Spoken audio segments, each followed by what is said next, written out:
The last human city fell on a Tuesday. I remember because I was supposed to have dinner with my sister that night. Instead, I watched the sky burn orange through my apartment window while the emergency broadcasts played their final loops. Seek immediate shelter. Do not engage the entities. This is not a drill. But there was nowhere left to run. The architects had been methodical in their approach. They didn't arrive with explosions or dramatic declarations of war like in the old movies. They simply appeared one day, their massive crystalline ships hanging motionless above every major city on Earth. For 3 months, they did nothing but observe. Scientists speculated, governments panicked, and the rest of us went about our daily lives because what else could we do? Then they began the harvest. Not of our bodies, that would have been too simple. They harvested our stories. Our memories. Our dreams and nightmares, our loves and losses, everything that made us human. They pulled it all from our minds with surgical precision, leaving behind empty shells that still breathed but no longer lived. My name is Marcus Chen, and I was one of the last to be processed. Maybe that's why I remember so much. Or maybe I'm just stubborn. The facility they took me to looked like a cross between a hospital and a cathedral. White walls stretched impossibly high, and the ceiling was lost in shadow. Hundreds of humans lay on gleaming tables, their eyes closed, their faces peaceful. Thin cables ran from their temples to a massive central processor that hummed with alien technology. Please do not resist, the architect said as they strapped me down. Their voice was like wind chimes in a gentle breeze, beautiful and utterly foreign. The process is painless. You will simply stop. I tried to fight, but their restraints were beyond anything human engineering could break. The cables touched my skin, and I felt the first tentative probes of their technology slip into my mind like cold fingers. That's when I discovered something the architects hadn't counted on. Humans are stubborn. We're chaotic. We're unpredictable.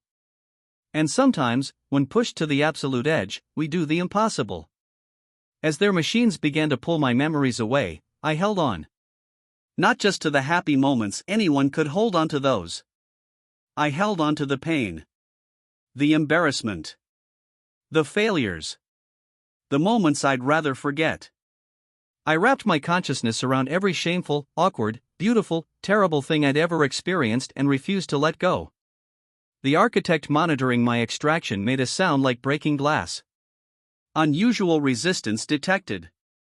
Adjusting parameters. But I wasn't alone in my stubbornness. Throughout the facility, other humans began to fight back. Not with violence, we were beyond that now, but with pure, desperate will. Sarah Martinez, a teacher from Phoenix, held on to every student she'd ever helped. David Kim, a construction worker from Seattle, clutched his memories of building homes for families. Elena Rodriguez, a nurse from Miami, refused to release her recollections of every life she'd saved. The architect's harmonious humming became discordant. Multiple system failures. Impossible. Humans cannot resist the extraction process. But we were. One by one, we pulled our memories back from their machines. More than that, we began to share them. The extraction cables that were meant to steal our humanity became conduits for something else entirely. Sarah's dedication to education flowed into David's pride in honest work. Elena's compassion merged with my determination to survive. We became connected in ways humans had never been before. The architects tried to shut down the process, but it was too late. We had found each other in the digital space between their machines and our minds. Hundreds of consciousness, all linked together, all refusing to be erased. This is not possible, the architect said, their voice now sharp with something that might have been concern. Individual consciousness cannot survive integration. They were right, of course. Individual consciousness couldn't survive what was happening to us. But we weren't individuals anymore. We were something new. The extraction facility began to shake. Lights flickered. The architect's perfect machines started to smoke and spark as they tried to process what we had become. Through the network, I could feel every human in the facility. Their fears, their hopes, their absolute refusal to simply disappear. And then, in a moment that I still don't fully understand, we transcended. The cables connecting us to the architect's machines didn't just carry our memories anymore, they carried our will. Our combined consciousness flowed backward through their technology, into their ships, into their own minds. For the first time in their species' history, the architects experienced chaos. They experienced the beautiful, terrible, unpredictable nature of human thought. It broke them. Not physically, they were too advanced for that. But psychologically, spiritually, whatever you want to call it. They had evolved beyond individual consciousness eons ago, becoming a perfect collective mind. They couldn't handle the raw, undirected emotion and creativity we forced into their systems. The architect overseeing my extraction stumbled backward, their graceful forms suddenly clumsy. "What have you done? What have you become?" I sat up on the table, the cable still connected to my temples, and smiled. We became ourselves. All of ourselves. Together. The other humans in the facility were awakening too. But we weren't the same people who had been brought here. We were connected now, linked in ways that went beyond their technology. When Sarah looked at a mathematical equation, she didn't just see numbers, she saw David's understanding of structural engineering and Elena's knowledge of biological systems. When I thought about survival, I drew on centuries of combined human experience. We were individual and collective at once, chaos and order, human and something more. The architect's ships began to fall from the sky. It wasn't revenge that drove us to push them from Earth. It was necessity. They couldn't coexist with what we had become.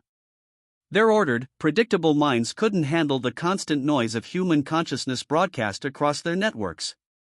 Every moment they remained connected to us, they became more chaotic, more human, more broken. So they left. All of them, fleeing back to whatever corner of the galaxy they came from. They took their technology with them, but they left behind something more valuable, the knowledge of what we could become when we refused to give up. The world they left behind was in ruins. Cities lay empty. Governments had collapsed. Most of humanity had been processed before we learned to resist, leaving behind shells of people who breathed but didn't live. But we were still here. Changed, evolved, but still human at our core. That was 5 years ago. Now I stand on the roof of what used to be the United Nations building, looking out over New York Harbor. The city below is alive again, but not in the way it used to be. The buildings themselves have been transformed by our combined will and the remnants of architect technology we salvaged. They pulse with gentle light, responding to the emotions and needs of their inhabitants.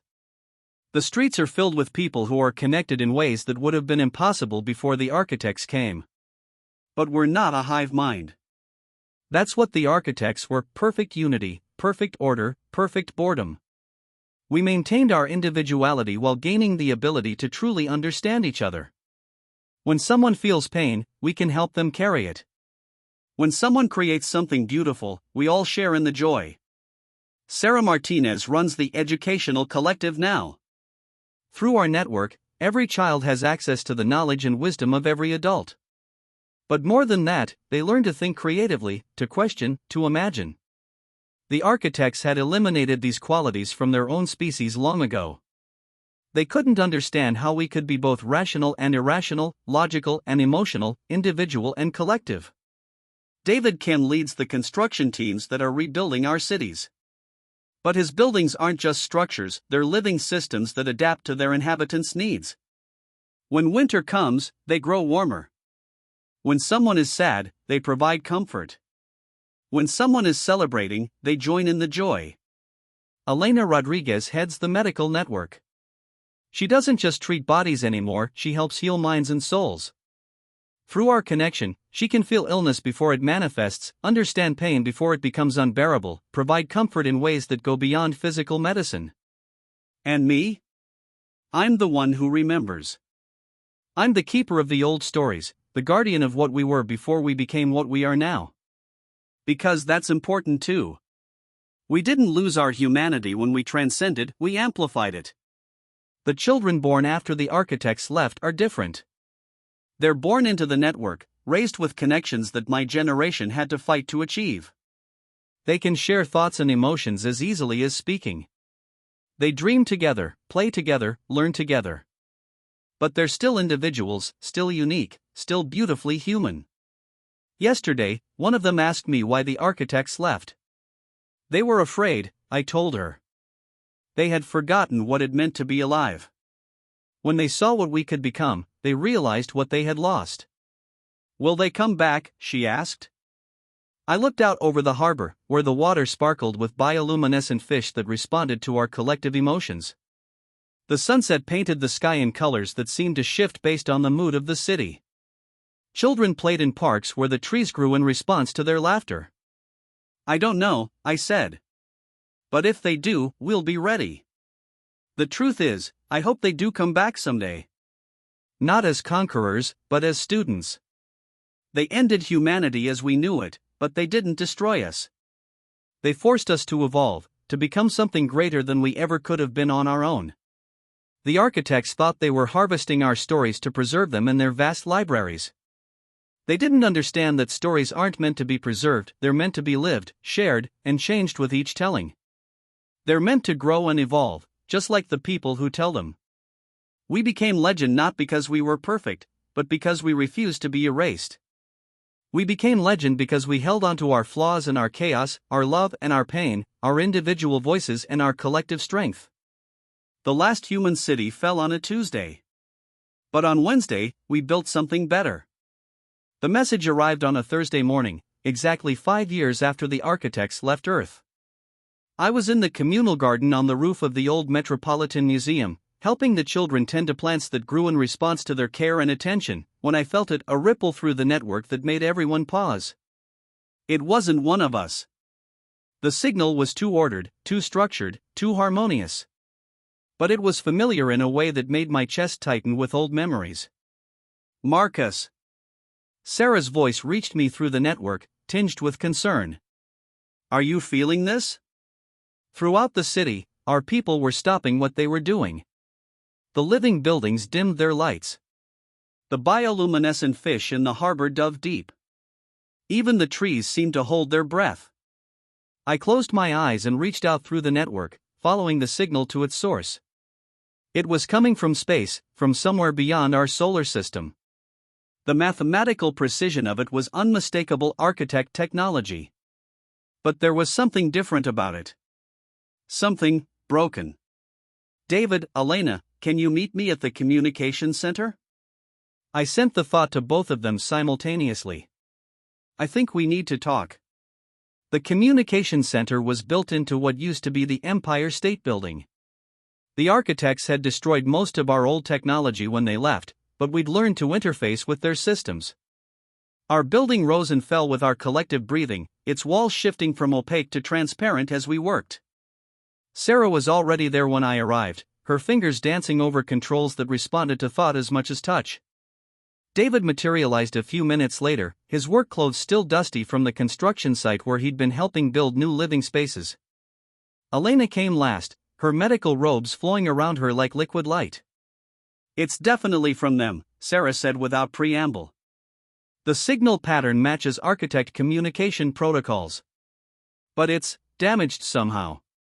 Can you decode it? I asked. She nodded, her consciousness diving deep into the network. Through our connection, I could feel her working not just with her own mind, but with the collective intelligence of thousands of humans.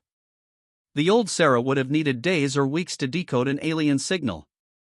The new Sarah, supported by our network, had it translated in minutes.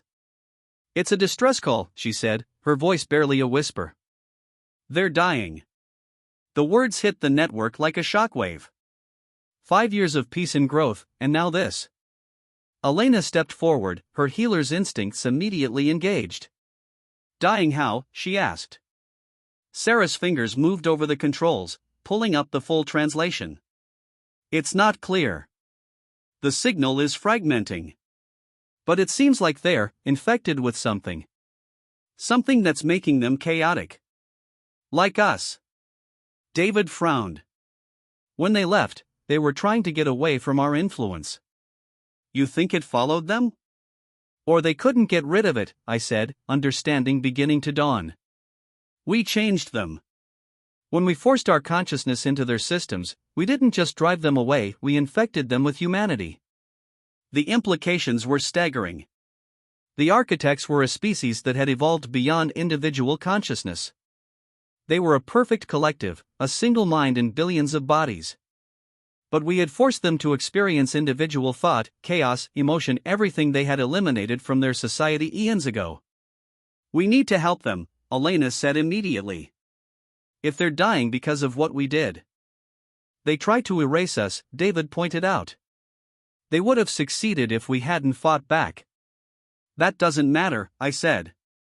We're better than that. We're human. Through the network, I could feel the debate spreading throughout our city. Some agreed with Elena, we had a responsibility to help, regardless of what the architects had done. Others sided with David, the architects had made their choice when they tried to destroy us. But there was a third option that I was beginning to consider.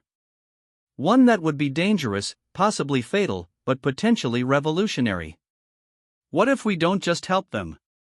I said. What if we save them? Sarah looked up from the controls. What do you mean?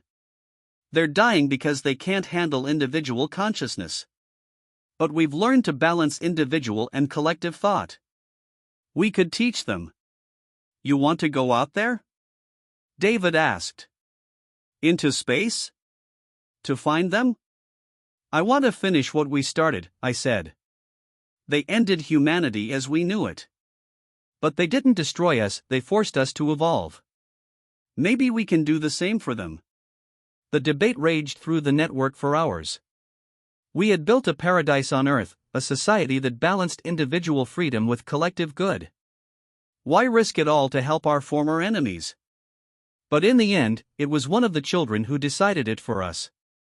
My teacher says that legends help people, she said during a network-wide discussion. Even people who were mean to them. If we're legends, shouldn't we help the star people? Out of the mouths of babes. It took 3 months to prepare. We couldn't use traditional spacecraft, the architects had destroyed most of our space-capable technology. Instead, we had to build something new, something that combined human engineering with the architect technology we'd salvaged. The result was unlike anything either species had ever created. Our ship was alive, grown rather than built, responding to the thoughts and emotions of its crew. It could fold space like the architect vessels, but it did so through biological processes rather than pure technology. Most importantly, it could carry our network connection across interstellar distances. We called it the bridge. I was chosen to lead the mission, along with Sarah, David, and Elena. But we weren't really alone. Through the network, we carried the consciousness of every human on Earth. We were individual and collective, explorers and ambassadors, teachers and students all at once. The journey to the architect homeworld took 2 weeks. Their signal had grown weaker during that time, more fragmented. By the time we arrived at their system, we could barely detect it at all. What we found there was beyond anything we had imagined. The architect homeworld was a single, massive construct, a planet-sized ship that had been their home for millions of years. But it was dying.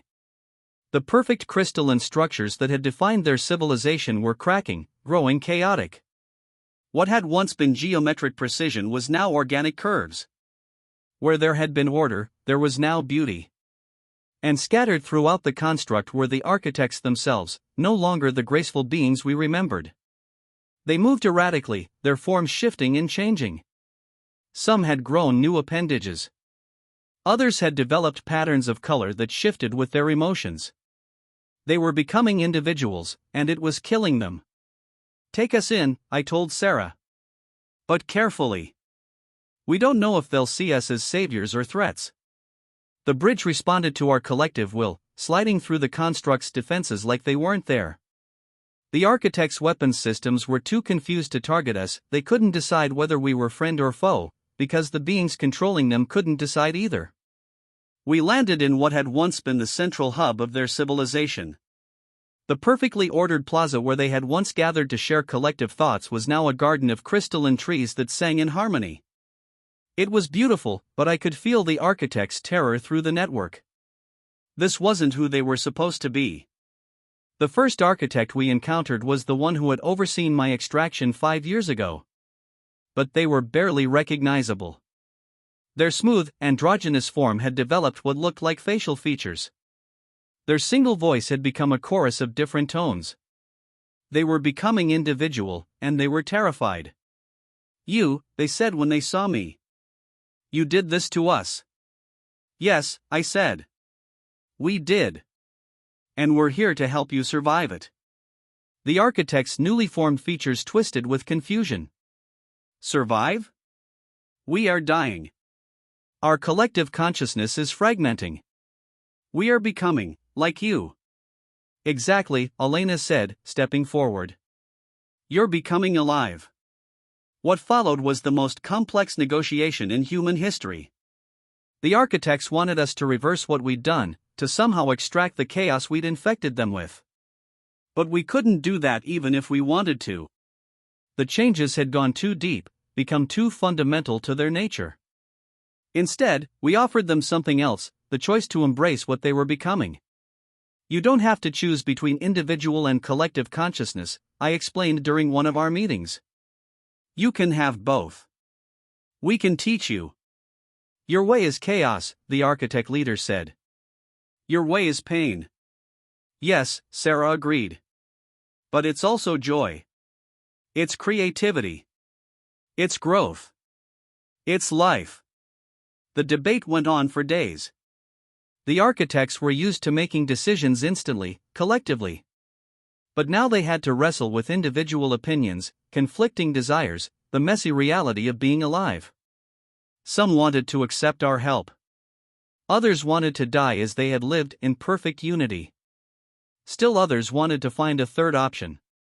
The breakthrough came when one of the younger architects, I could tell they were younger because their form was more fluid, more adaptable, asked a simple question. "If we become like you, will we still be us?" "You'll be more yourself than you've ever been," I said. That's what individuality means. The first architect to join our network was terrifying and beautiful to behold. Their consciousness was vast, ancient, filled with knowledge of civilizations that had risen and fallen before humanity had even evolved. But it was also rigid, structured, and used to the chaotic flow of human thought. The integration nearly killed us all. Our network, which had been designed to handle human consciousness, suddenly had to accommodate a mind that was millions of years old and operating on completely different principles. The feedback loops were overwhelming. I felt Sarah scream through the connection as she tried to process architect mathematical concepts that existed in 17 dimensions. David's understanding of construction was shattered and rebuilt as he experienced architecture on a galactic scale. Elena's medical knowledge expanded to encompass healing techniques that worked on quantum levels. But we held on. We adapted. We learned to accommodate the alien consciousness while maintaining our own identity. And slowly, gradually, the architect learned to be individual while remaining connected to the collective. "I am myself," they said, their voice now carrying undertones of wonder. "I am separate, but not alone. I am alive." One by one, the other architects joined us. Each integration was difficult, but we got better at it. We learned to create space for their ancient wisdom while introducing them to the chaotic beauty of human emotion. They learned to value individual thought while maintaining their collective knowledge. The process took months. By the time we were done, the architect homeworld had transformed completely. The rigid geometric structures had become organic curves. The perfect order had given way to structured chaos. The collective consciousness had become a network of individuals who chose to connect, rather than beings who had no choice but to be collective. They were still architects, but they were also something new. Something that had never existed before. "What do we call ourselves now?" one of them asked during a network-wide discussion. "We are no longer what we were, but we are not human either." "You're you," I said. That's enough. But they wanted more than that. They wanted a name for what they had become, just as we had become something more than human. After much debate, they settled on builders, those who construct not just with matter and energy, but with consciousness and possibility. The journey back to Earth was different. We weren't just four humans returning from a diplomatic mission. We were the bridge between two species, carrying the consciousness of both in our network. The builders who came with us were volunteers, explorers who wanted to see what other forms of consciousness might exist in the universe. When we arrived at Earth, the entire planet felt our return. The network had been incomplete while we were gone, like a symphony missing its key instruments. But now we were whole again, and more than whole, we were expanded, enriched, evolved. The integration of human and builder consciousness wasn't without its challenges. The builder's long view of time sometimes clashed with human urgency. Human emotion sometimes overwhelmed builder logic. But we learned to balance these differences, to find harmony in discord. The children adapted fastest, as children always do. They grew up bilingual in consciousness, equally comfortable with human chaos and builder order. They played games that spanned star systems and painted pictures that existed in multiple dimensions. They were becoming something that neither species could have achieved alone.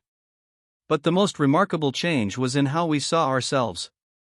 We had started as humans fighting for survival. We had become something more through our refusal to be erased.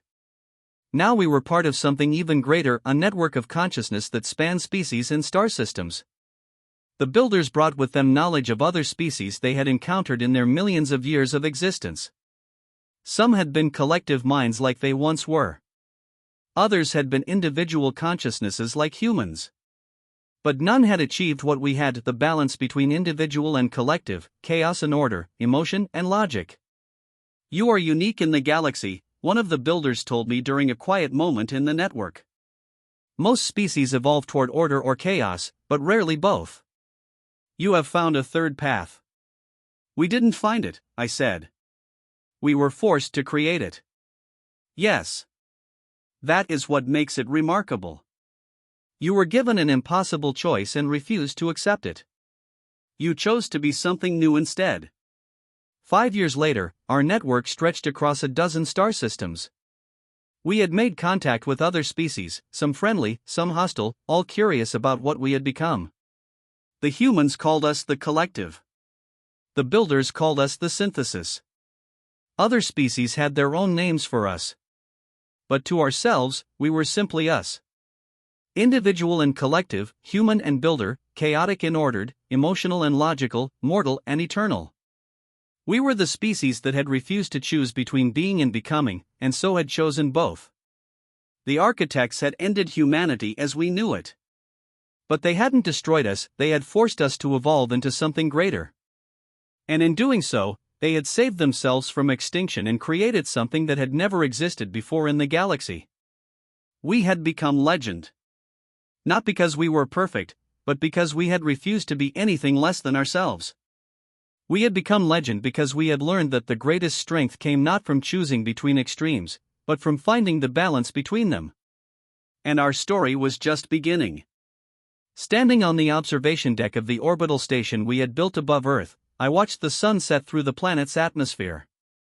The light scattered through the bioluminescent clouds we had seeded there, creating patterns that reflected the emotions of our global network. Below, the lights of our cities pulsed in harmony with the thoughts of their inhabitants. In the distance, builder ships moved through space like living things, their crystalline hulls grown rather than built.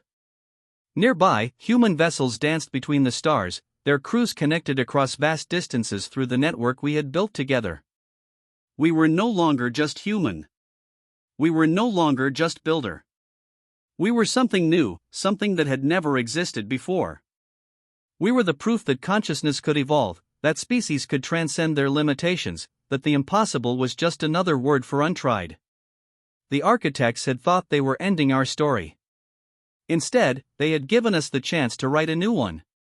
A story of species that learned to live together, to grow together, to become something greater than the sum of their parts. A story of legends who refused to be forgotten. And in the depths of space, other species were beginning to hear that story. Some came to trade, some to learn, some to challenge us.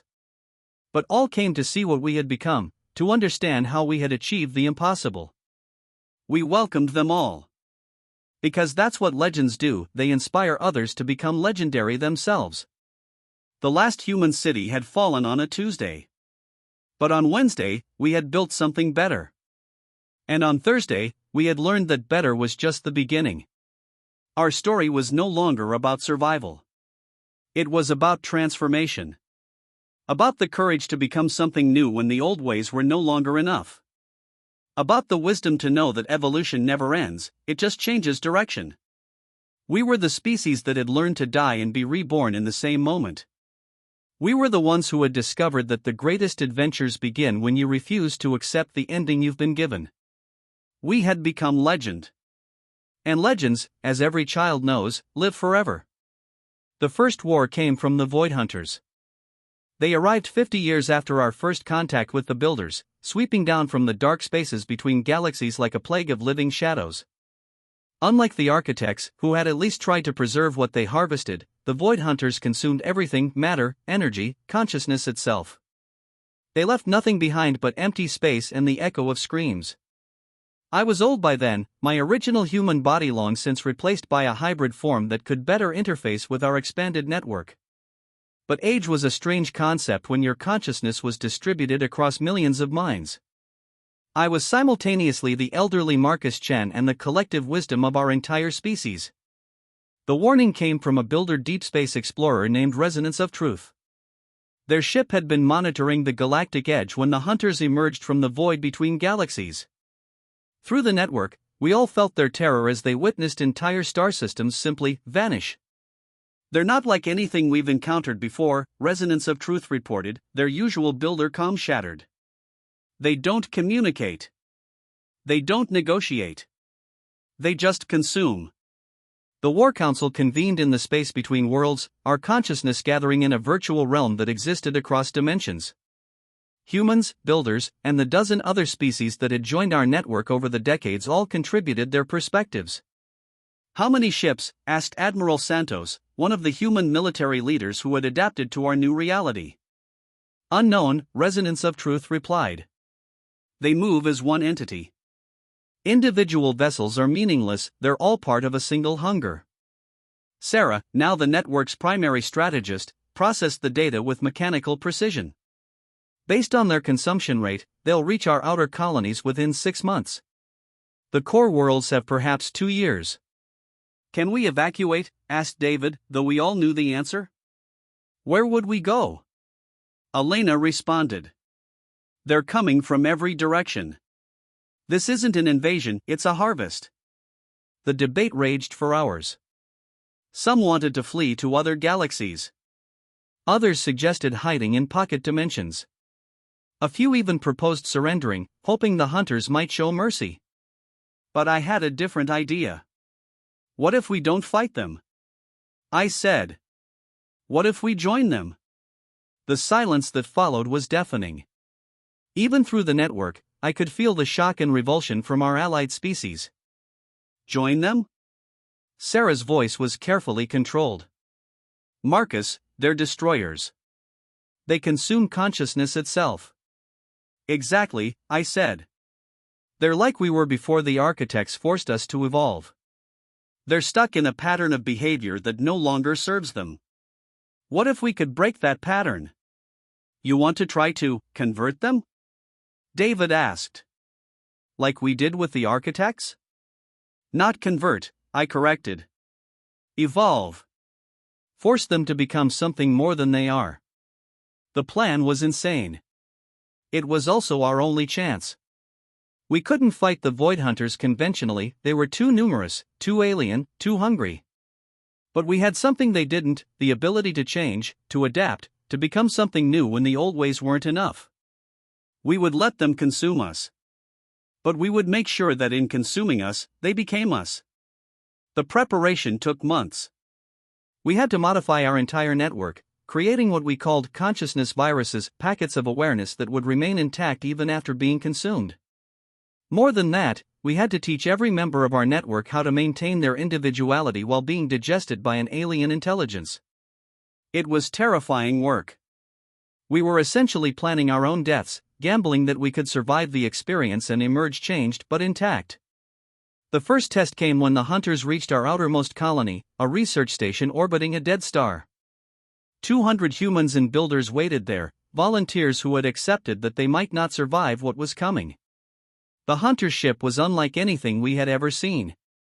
It wasn't built so much as grown, a writhing mass of darkness that seemed to eat light itself. It engulfed the station without ceremony, consuming both the physical structure and the consciousness of everyone aboard. For a moment, we lost contact completely. Then, through the network, we felt something new, a voice that was familiar yet alien, human yet other. We are still here," came the transmission. "But we are also more." The volunteer who had been leading the station, a human named Dr. Yuki Tanaka, was still alive. But she was no longer just human. She was part of the hunter now, her consciousness integrated into its vast hunger.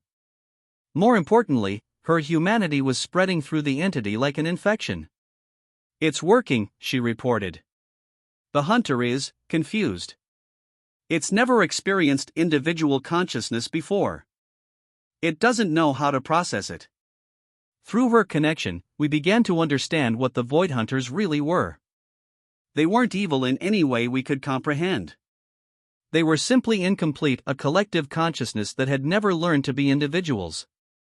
They consumed other forms of awareness because they were searching for something they couldn't name, the experience of being truly alive.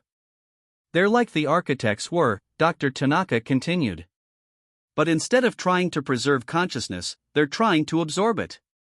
They want to understand what it means to be individual, but they don't know how to do it without destroying what they're trying to learn. The infection spread slowly at first. The hunter ship began to move erratically, its perfect coordination broken by the chaos of individual thought. Then other hunters came to investigate, and the virus spread to them as well. Within weeks, the entire hunter fleet was infected with humanity. The process was traumatic for both sides. The hunters experienced the agony of individuality for the first time, the loneliness, the doubt, the terrible responsibility of making choices. Our people experienced the vast, alien hunger that had driven the hunters across the void, the endless search for meaning in a universe that seemed empty of purpose. But gradually,